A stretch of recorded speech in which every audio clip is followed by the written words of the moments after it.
Inilah keunikan yang ada kat dalam sinema. Kau ada? Tak ada kan? Hanya di #ini sinemaku.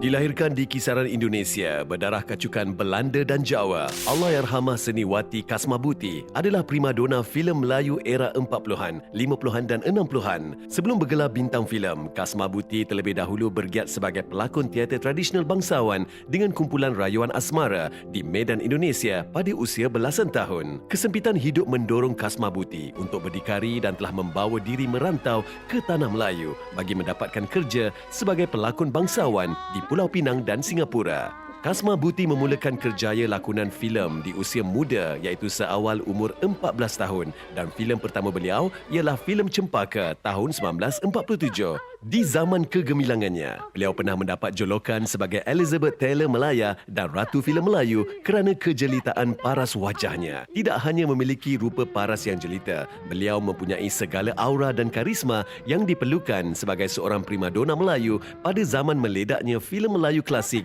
di Jalan Ampas, Singapura suatu ketika dahulu. Sepanjang bergelar anak seni, beliau telah menerima beberapa anugerah seperti Anugerah Aktris Terbaik dan Anugerah Aktris Pembantu Terbaik di Festival Filem Malaysia tahun 1952 dan 1961. Pada tahun 1987, sekali lagi di Festival Filem Malaysia, beliau telah menerima Anugerah Pelakon Wanita Veteran. Manakala pada tahun 1990, beliau telah menerima Anugerah Khas Juri di Festival Filem Asia Pasifik ke-35. Beliau telah menghembuskan nafas terakhirnya pada 1 Jun 2007 pada usia 75 tahun. Hai, hello, apa khabar semua? Tasha harap agar anda semua sihat belaka. Okeylah, al-makluman sekarang ni musim pandemik dengan virus yang sangat bahaya ni, yang penting sekali kita kena jaga diri kita sendiri dan keluarga yang tersayang. Keluar bila perlu saja, okey? Okeylah, saya Natasha Syamin akan bersama dengan anda dalam sinema #ini sinemaku, di mana Tasha akan kongsikan kepada anda info-info menarik tentang dunia hiburan tanah air dan juga luar negara. Baiklah, tadi kita dah kongsikan kepada anda mengenai seorang pelakon veteran iaitu Allahyarhamah Kasmabuti, seorang pelakon yang cantik dan berbakat dalam dunia lakonan satu ketika dahulu. Okey, sekarang ni kita nak ke segmen seterusnya di mana kita akan sentuh mengenai filem Antara Masa. Kenapa tu? Sebab cerita itu diinspirasikan daripada filem X-Ray yang diarahkan oleh Aziz M. Osman. Tetapi anda jangan silap, ini bukannya sequel filem X-Ray tau. Ini adalah cerita baru, fresh. Dan sekarang ni kita nak bersama dengan penerbitnya sendiri. Jom kita saksikan.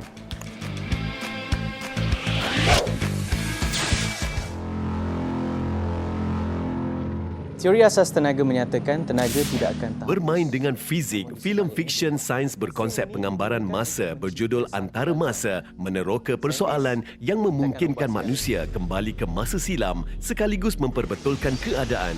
Tapi sediakah manusia apabila setiap kali melompat merentasi masa, sejarah turut berubah? Diarahkan Ramdan Cik Hassan, filem yang diilhamkan pada 2014 itu menampilkan gandingan Josiah Hogan dan Kakak Azraf selain Rizman Kuzaimi, Adam Shans, Indi Nada Raja dan Tanya Hudson. Antara Masa bagaimanapun hanya menemui audiensnya di platform Astro First bermula 1 Julai 2021 selepas filem perdana terbitan Lux Ambience Media ini diperam selama 7 tahun. Saya sangat sentiasa rasa kagum dengan konsep time travel ini sebab daripada saya kanak-kanak lagi, saya memang suka menonton filem-filem time travel. Filem yang membawa penceritaan yang sangat-sangat unik seperti filem-filem Back to the Future yang Aziz M. Osman bawa dalam filem X-Ray 2, filem-filem daripada Eropah seperti Time Crime. Penerbit bersetuju untuk menjadikan filem Pengembaraan Masa sebagai filem pertama daripada syarikat Los Angeles Production. Diperam selama 7 tahun disebabkan oleh oleh beberapa faktor. Proses suntingan itu sendiri, kekangan bajet kami, boleh dikatakan hampir 100% proses pasca produksi itu kami selesaikan sendiri. Saya sendiri menyunting draft awal, CGI dan special effects semua. Kita buat semuanya di dalam syarikat sendiri. Kami rancang untuk keluarkan filem ni pada tahun 2018. Tapi ketika sampai di RPF, mereka mencadangkan supaya kami pendekkan sikit. Filem ni asalnya 2 jam 15 minit. Banyak juga babak-babak yang terpaksa kami potong. Ketika semua proses dah siap, kita rancang ditayangkan pada hujung 2019 atau awal 2020. Ketika tu kita tahu pandemik melanda dan wayang sudah ditutup dan kita terpaksa peram lagi. Dan akhirnya kami buat keputusan untuk kita edarkan dan keluarkan filem ni di ASO First.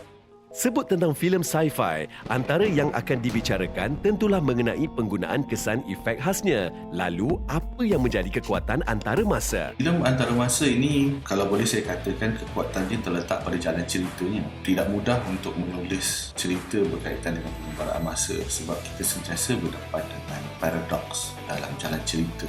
Saya sendiri mengambil masa yang agak lama untuk menulis skrip filem ini, untuk memastikan saya dapat menghindari daripada wujud paradoks dalam cerita ni. Jalan ceritanya adalah kekuatan filem, bukan pada CGI. Pembikinannya agak terhad. Kami tidak mempunyai bajet yang besar untuk membina set ataupun prop yang hebat-hebat, dan masa penggambaran kami juga amat singkat. Keseluruhannya kami mengambil masa dalam 21 hari saja. Kalau dikirakan daripada segi CGI-nya, lebih daripada 40%. Saya ingin jelaskan balik di sini, kekuatan filem antarmasa adalah pada jalan ceritanya dan juga pada skripnya. XX-Ray adalah antara filem yang disebut menginspirasi antarmasa. Diajak mengimbau bagaimana filem arahan Aziz M. Osman itu mempengaruhi kecenderungannya dalam dunia perfilman. Ini jawapan Ramdan. Merupakan inspirasi lah. Saya menonton SSC yang pertama ketika saya budak-budak lagi lah. Dan saya menonton SSC 2, saya ingat lagi, baru nak masuk Form 5. Konsep pengembaraan masa tu bagi saya memang wow. Abang Aziz M. Osman bawa konsep tu sangat menarik. Bermain dengan konsep paradoks dan ubah satu perkara, ubah segalanya. Bermain dengan konsep tu sangat-sangat menarik bagi saya. Ketika momen itulah aku nak jadi pengarah filem. Detik yang menginspirasi saya jadi pelukis filem. Saya pernah menjadi pembantu pengarah beliau untuk beberapa projek. Banyak belajar daripada dia dan dia juga percaya pada saya untuk mengarah beberapa projek di bawah terbitan syarikat dia, dan saya juga dipercayai untuk mengarah filem Jengka terbitan Abang Aziz Osman. Berjaya mencapai apa yang saya impikan, dan sebagai homage pada SS3 dan juga Abang Aziz Osman sendiri, itu salah satu inspirasi yang saya bawa dekat dalam filem antarmasa ni. Dan saya minta kebenaran Abang Aziz, bolehkah saya nak buat filem saya ni di dalam semesta ataupun universe yang sama dengan SS3 dulu. Beliau bersetuju. Oleh kerana itulah kita ada watak Profesor Asri dan juga isterinya Profesor Tina. Dalam garis masa tu mereka dah berumah tangga, sebab dalam SSC 2 mereka bercinta. Mereka lah orang yang membantu Asri untuk nampak jelas jalan yang perlu Asri pilih, memperbaiki segala kerosakan yang Asri dah lakukan. Netflix mengesahkan bintang Hollywood kelahiran Malaysia Tan Sri Michelle Yeoh bakal mempamerkan skil aksinya sebagai Sian, iaitu ahli terakhir kaum pemain pedang dalam prequel 6 episod The Witcher Blood Origin. Penyertaan gadis Bond ini yang lebih dulu mencipta nama menerusi filem aksi dan kungfu di Hong Kong selain China seperti Crouching Tiger, Hidden Dragon, serta keupayaannya melakukan stunt sendiri mengujakan peminat The Witcher yang bakal menyaksikan pengembaraan Sian bagi mendapatkan semula pedang suci yang dicuri. Diadaptasi daripada novel Andrzej Sapkowski, Yeoh bakal berganding dengan Lawrence of Arabia yang melakonkan watak pahlawan bernama Fial. Edisi ke-17 Festival Filem Mini atau MFF17 dijadual berlangsung secara dalam talian selama 8 hari bermula 17 Julai 2021. Ia membabitkan pertandingan 20 filem pendek, juga tayangan dan sembang filem bersama pengkarya seni serta juri daripada Malaysia, Asia Tenggara dan Jerman. Sebanyak 17 filem dibawa secara eksklusif menerusi kolaborasi dengan Festival Filem Sea Shots, Kurzfilm Tour, Jerman dan Universitas Multimedia Nusantara atau UMM UC Fest Indonesia. Dianjurkan penuntut dan ahli akademik program sinematografi Universiti Malaysia Sarawak. Ia diadakan menerusi kolaborasi dengan FINAS, PORT, GOTI Institut Malaysia, Festival Filem C-Shots, UMN Palang UC Fest, Sarawak Digital, CIK dan Perseni. Pendaftaran percuma menerusi pautan bit.ly Palang 17THMFF. Festival Filem Bangkok 2021 yang dijadual berlangsung antara 1 hingga 6 September 2021 mengalu-alukan penyertaan pembikin filem Asia Tenggara bagi menghantar karya seni kreatif mereka. Dianjurkan Kementerian Kebudayaan Thailand, ia membabitkan pertandingan filem pendek ASEAN dan projek Pitch Asia Tenggara atau C-Pitch. Layari www.paff.go.tn untuk maklumat lanjut. Pelakon Frederick Lee meraih pencalonan bagi persembahan terbaik oleh pelakon pada Anugerah Festival TV dan Filem New York 2021 menerusi lakonannya sebagai Jahi, seorang pembunuh bersiri dalam drama jenayah Singapura 13 episod Mind's Eye. Anak jati Melaka berusia 44 tahun itu yang juga adik pelakon terkenal Christopher Lee dikenali dengan watak antagonis dan kini mencipta nama di Taiwan selain Singapura. Anak Johor Yeo Yan Yan bakal menyertai bintang Hollywood Tom Hardy dan Forest Whitaker selain Timothy Olyphant dan Justin Cornwell dalam drama thriller aksi Netflix Havoc arahan Gareth Evans. Drama mengenai korupsi, sindiket dadah dan usaha seorang detektif menyelamatkan anak seorang ahli politik itu bakal meluaskan lagi langkah Yeo yang pernah dinobat pelakon wanita terbaik pada anugerah Golden Horse ke-56 di Taipei sebelum ini. Pada awal Zulhijjah 11 Julai 2021, industri seni tanah air menerima perkabaran duka dari Medan, Indonesia mengenai pemergian pelakon Benji akibat serangan asma. Allahyarham yang sedang menjalani hukuman penjara 11 tahun 3 bulan di penjara Tanjung Gusta, Medan atas kesalahan cubaan menyeludup dadah pada 2017 meninggal dunia di Hospital Besar Royal Prima Medan. Benji atau nama sebenarnya Khairil Benjamin Ibrahim mula diperkenalkan sebagai pelakon kanak-kanak menerusi filem perempuan pada 1988. Allahyarham mewarisi bakat lakonan daripada ibunya, Allahyarhamah Azan Idawati. Dinobat pelakon lelaki terbaik Anugerah Skrin 2003, Allahyarham yang diingati antaranya menerusi lakonannya dalam drama Kerana Cintaku Sairah pada 2007 itu meninggalkan seorang anak. Atas wasiat Allahyarham, jenazah dikebumikan di Medan. Semoga Tuhan mencucuri rahmat ke atas rohnya. Al-Fatihah.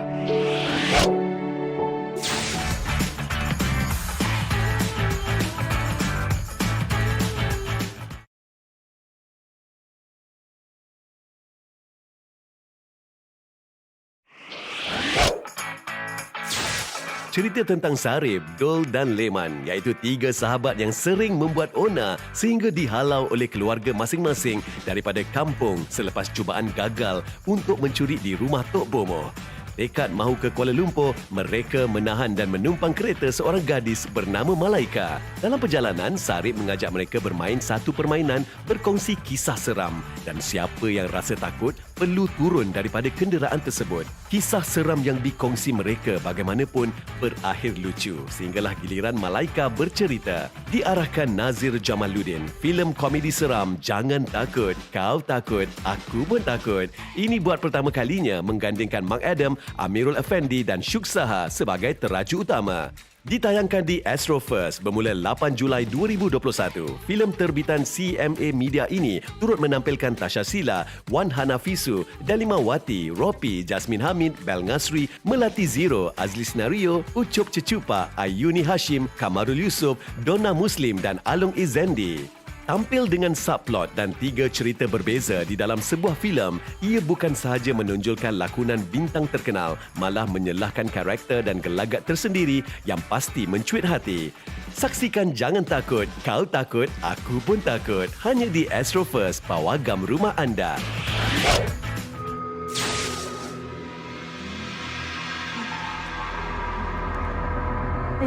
Jangan takut. Kau takut, aku pun takut. Takut lah.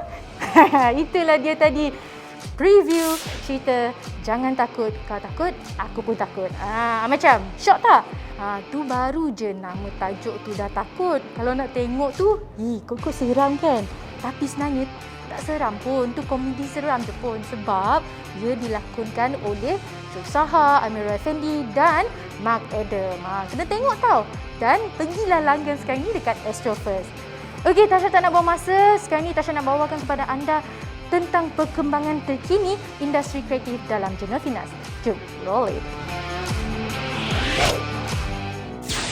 Pada 13 Julai 2021 telah berlangsung satu sesi serahan sumbangan secara pandu lalu di pekarangan Pejabat Profima oleh Jawatankuasa Hal Ehwal Warga Industri, Kebajikan dan Data Industri kepada 10 persatuan di bawah MyCap Finas. Sumbangan disampaikan bertujuan meringankan beban penggiat industri kreatif yang terkesan akibat penularan wabak COVID-19, terutamanya mereka di Selangor yang dikuatkuasakan Perintah Kawalan Pergerakan diperketatkan. Sesi yang dihadiri pengerusi Finas yang berusaha Tuan Zakaria Abdul Hamid itu turut membabitkan seniman Pertubuhan Karya Sutradara Sinematik Malaysia dan MYSC selain Profima. Pada pagi ini kita menganjurkan satu program khas yang mana program yang dijalankan oleh Perusahaan Kebajikan, Jawatankuasa Kebajikan bersama dengan MyCap. Ini merupakan program kebajikan kita yang pertama mengedarkan bakul makanan sejak PKPBD.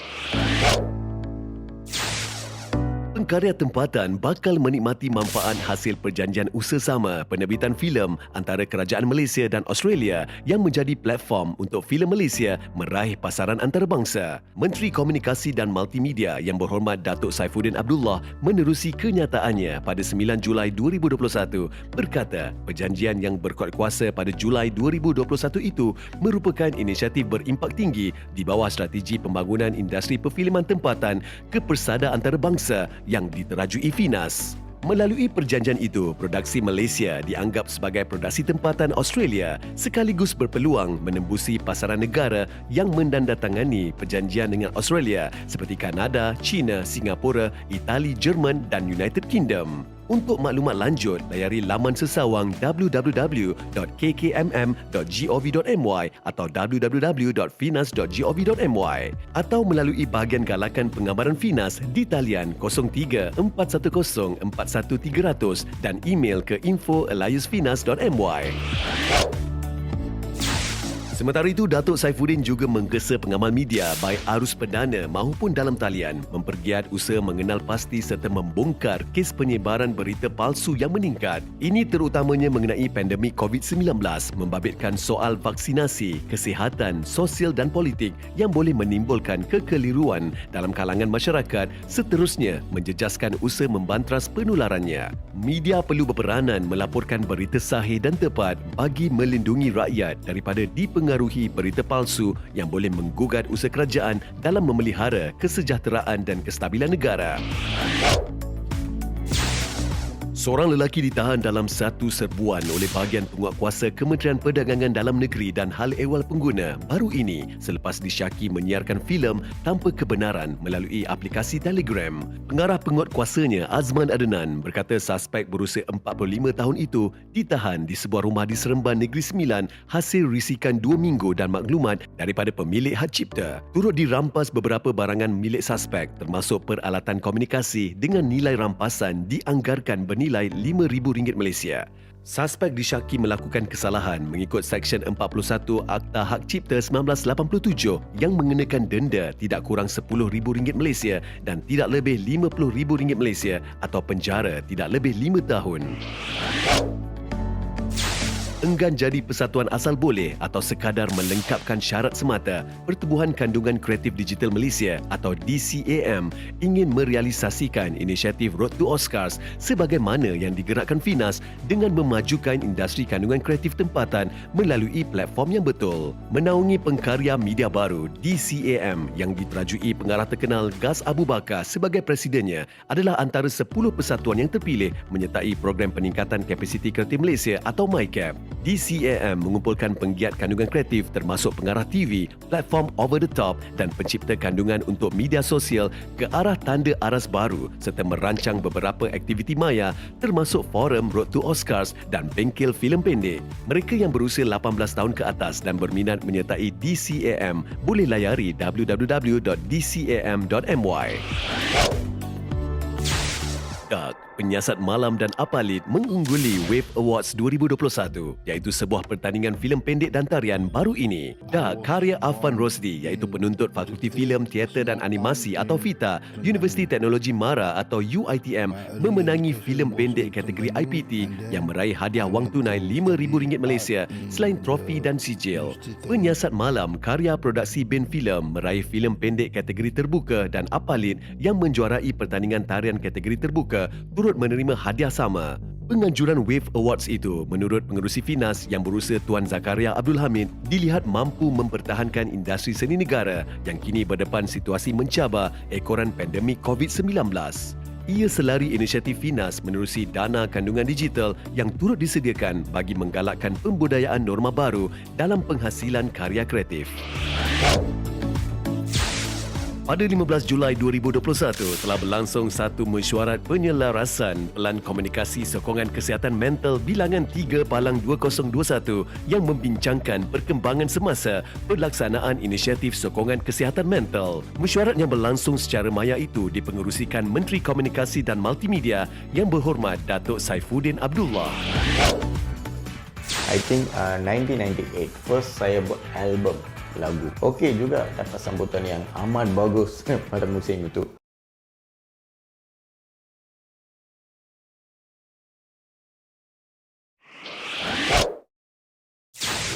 FINAS memperkasa penontonan khazanah kandungan negara melalui retrospektif dalam usaha menggerakkan strategi pembangunan kandungan audiovisual dan restorasi. Penayangan dokumentari menerusi program kerjasama FINAS bernama ini eksklusif di Bernama TV pada setiap Khamis jam 8.30 malam, diikuti ulangan di YouTube FINAS Malaysia pada Jumaat jam 9 malam. Eksklusif di YouTube FINAS Malaysia, sitcom Mamu Mami Gosip membawakan telatah lucu penghuni di sebuah flat ini pada setiap Rabu hingga Jumaat jam 9.30 malam. Diarahkan oleh Aizam Syamsul, ia menampilkan lakonan Kaza Saisi, Toki Jambu, Delima Wati, Fasha Sanda, Elisha Sanda, Fikri Baka, Aidil Aziz, Amiza Adnan dan Afifah Nasir. Dilahirkan pada 8 Oktober 1970, Matt Damon bukan sahaja seorang pelakon, beliau juga adalah seorang penerbit dan penulis skrip terkenal di Hollywood. Menurut Forbes, Matt Damon adalah antara bintang filem yang paling lumayan di mana filem-filem lakonannya secara kolektif telah memperolehi lebih daripada 3.88 bilion di box office Amerika Utara, menjadikannya salah seorang pelakon terlaris sepanjang masa. Seorang pelajar pintar di Universiti Harvard ini memulakan karier lakonannya apabila menyertai teater berjudul Burn This N.A. dan My Name is Alice di universitinya pada tahun 1988 ketika berusia 18 tahun. Pada tahun yang sama juga, beliau muncul untuk kali pertama dalam filem Mystic Pizza. Beliau mula menjadi terkenal pada tahun 1997 ketika beliau dan rakan karib sejak di bangku sekolahnya iaitu pelakon Ben Affleck menghasilkan skrip dan sama-sama membintangi filem Good Will Hunting. Menerusi filem tersebut, mereka telah memenangi anugerah lakon layar terbaik di Anugerah Akademi dan Anugerah Golden Globe.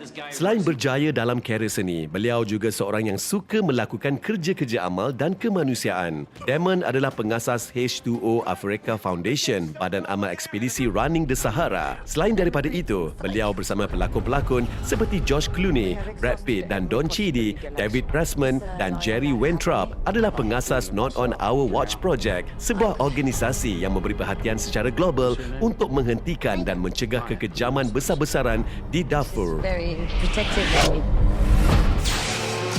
Welcome back guys, bersama dengan saya Tasha dalam Cinema #ini Cinemaku. Macam handsome tak? Matt Damon. Kalau tengok lakonan dia, cair lah awak cakap tu. Tapi lagi cair kalau dia bergandingan berlakon dengan Ben Affleck. Itu baru boyfriend I. Kan? Okey, tapi nantilah Tasha bawakan kepada anda lebih lanjut lagi mengenai Ben Affleck. Okey, sekarang ni kita nak ke segmen yang seterusnya di mana kita akan bersama dengan seorang pengarah filem Narigal yang baru saja dapat anugerah dalam Festival Filem Norway Tamil 2021. Tak lain tak bukan iaitu RMS Sara. Jom kita saksikan dalam segmen ini. Hai, salam sejahtera. Saya Saravanan. Kebanyakan orang kenal saya sebagai RMS Sara. Narigal merangkul kemenangan besar di Festival Filem Tamil Norway 2021. Itu berita yang beredar semenjak pertengahan Jun 2021 apabila filem arahan RMS Sara dianugerahi filem cereka terbaik manakala beliau dinobat pengarah terbaik. Bagi anak jati Seremban Negeri Sembilan ini, kemenangan menerusi Anugerah Tamilar 2021 di bawah kategori diaspora yang berlangsung di Oslo, Norway itu adalah penghargaan paling bermakna atas segala ilmu yang dipelajarinya di lapangan. Ia ibarat mimpi yang menjadi kenyataan. The Best Director di Film Festival Norway. Ini adalah satu penghargaan bagi ilmu saya yang dibelajar. Kerana setiap director ada keinginan untuk membuat story yang baik dan juga entertain masyarakat. Semasa saya masuk di industri ini, memang saya zero knowledge. Bagi penggemar muzik Tamil tempatan, RMS Sara bagaimanapun bukanlah nama asing sejak diperkenalkan sebagai penyanyi menerusi album sulungnya Malam Minggu pada akhir 1990-an. Diajak mengimbau pembabitannya dalam dunia perfilman, beliau sentiasa percaya bahawa tiada yang mustahil di dalam dunia ini. I think 1998 first saya buat album lagu. Okey juga dapat sambutan yang amat bagus pada musim itu. Then second pun saya buat album. Third saya buat album. Ketika satu masa saya fikir berapa lama kita nak buat album atau kita nak naik satu step ke atas. Then saya follow banyak film production untuk mendapatkan ilmu dan juga saya belajar bagaimana nak buat filem, bagaimana nak buat skrip dan screenplay. Saya memang buat watak komedi dan juga skrip saya semua komedi dan saya cabarkan diri saya. Boleh tak RMS Sara membuat skrip lain selain komedi? Itulah Narigal. Membina nama dalam dunia pengarahan menerusi karya-karya komedi antaranya Mama Macan yang diterbitkan pada 2017. Beliau mengejutkan industri seni Tamil tempatan apabila Narigal sebaliknya menyentuh emosi dan isu sosial masyarakat. Diterbitkan oleh Boss Pictures, filem yang memenangi hati juri di Norway atas pencapaian artistik dan teknikalnya itu menampilkan lakonan hebat Jaya Rajendran John, Alvin Martin Santiago, Nitya Sri dan Linkas Varan Maniam selain RMS Sara sendiri. Ada tak binatang itu berlakon dalam filem ini? Memang tidak.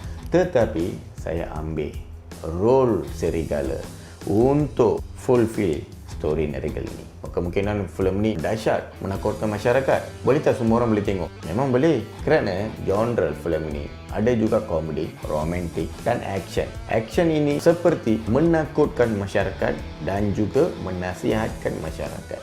Ada banyak karakter berlakon dalam filem ini. Ada juga new faces dan juga artis-artis terkenal sebagai Alvin Martin, Nitya Sri, Jaya Rajendran dan juga saya. Narigal yang membawa erti serigala sebagai metafora tentang perlakuan manusia diangkat sebagai intipati penceritaan yang menonjolkan watak hero yang bangkit untuk merungkai misteri pembunuhan keluarga sahabatnya ekoran tekanan oleh sindiket jenayah cyber. Bersama Irwin Victoria, RMS Sara turut menghasilkan 2 lagu bagi filem ini.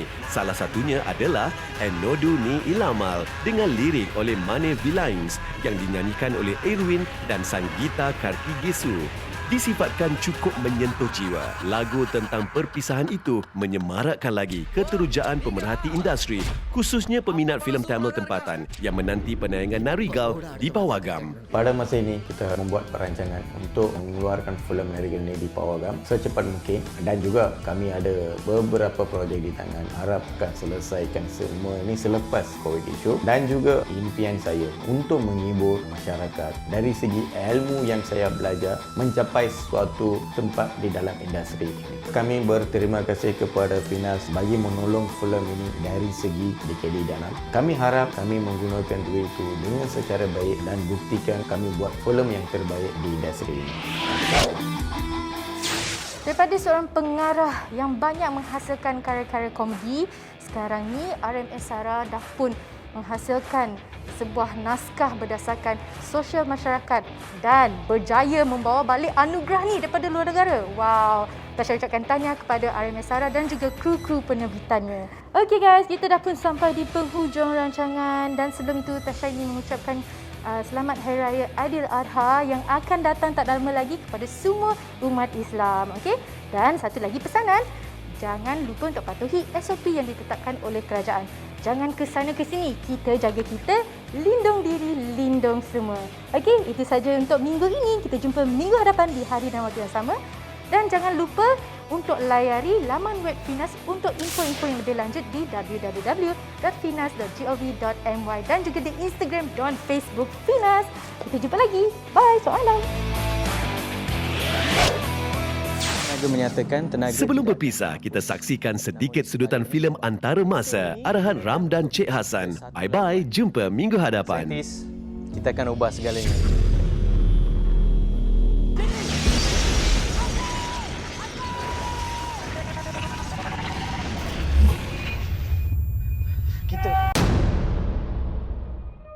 Walau apa pun, saya takkan tinggalkan awak seorang-seorang kat sini. Kan kita dah janji, susah senang sama-sama.